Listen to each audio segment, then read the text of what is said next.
ሁሉ ምላስ ቢሆንስ? ዓለም በጩኸት ተናግታ ፖሊስ አያስከብረው፣ ሰላሙን ልዩ ኃይል አያስከብረው፣ ፌዴራል አያስከብረው። ይህም ምላስ መለፍለፍ፣ ጆሮም ጠጉር፣ ይህ ሁሉ ጠጉር ምላስ ቢሆንስ? እስቲ ሁሉ አካላችን ጠጉር ቢሆንስ? ምላሳችን ጠጉር ቢሆን በምን እንበላለን? ታንቀን በአንድ ቀን መሞታችን አይደለም?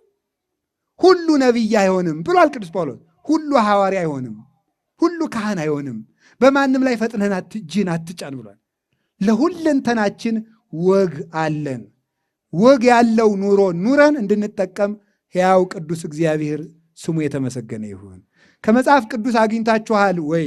መጽሐፍ ቅዱስ ላይ ያለው የሚባለው መጽሐፍ ቅዱስ በቃልም በመጽሐፍም የተማራችሁትን ወግ ያዙ ብለውናል አባቶቻችን ሐዋርያት። ከክርስቶስ ሰምተው አይተው ኑረው ቤተ ክርስቲያንም መሰረቷት። ያዩት የሰሙትን ያዩት የኖሩት ኑሮ ለደቀ መዛሙርታቸው ነገሯቸው፣ አሳዩአቸው፣ አኖሯቸው። ደቀ መዛሙርቶቻቸው ምን ይባላሉ? ምን አረጉ? ለደቀ መዛሙርቶቻቸው ነገሯቸው፣ አሳያቸው፣ አኖሯቸው። በዚህ ሰንሰለት ወደ ቤተ ክርስቲያን እስከ ዛሬ ድረስ ደረሰች። ለዚህ ነው ቤተ ክርስቲያን ምን ምንላት? ሚ አዳም አጥባትኪ እህቴ መራት፣ እህቴ ሙሽራዬ ሆይ ጡቶችሽ መልካም ናቸው አለ። በጡት በእናት ጡት የመጀመሪያው ልጅም የመጨረሻው ልጅም እንዲያድግበት በሐዋርያት ባደጉበት ስርዓት ዛሬም ታሳድጋለች። የመጀመሪያ ትልልቅ ልጆቿ ነቢያት በኖሩበት ስርዓት ዛሬም ልጆቿን ታኖራለች። ነቢያት በተመላለሱበት ሐዋርያት በተመላለሱበት በሙሉ በዚህ ስርዓት ታኖራቸዋለች።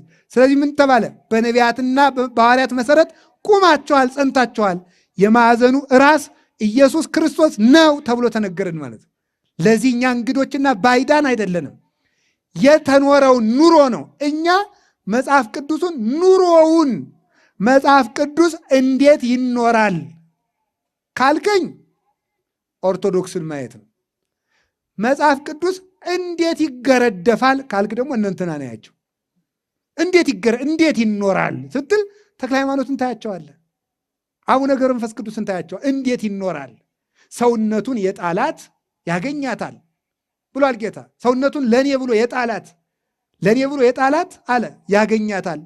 ለእኔ ብሎ ሰውነቱን የጣለ እንግዲያማ የጌታዬን መከራ ለማሰብ ሰውነቴን ልጣለው ብለው 2 ጦር በፊታቸው 2 ጦር በኋላ 2 ቀን ጦር በቀኝ 2 ጦር በግራ አድርገው ሲሰግዱ ወንጌል እንዴት እንደሚኖር ተክለ ሃይማኖት ያሳዩሃል። ወንጌል እንዴት እንደሚሰደብ እናጀር ያሳዩሃል ማለት ነው።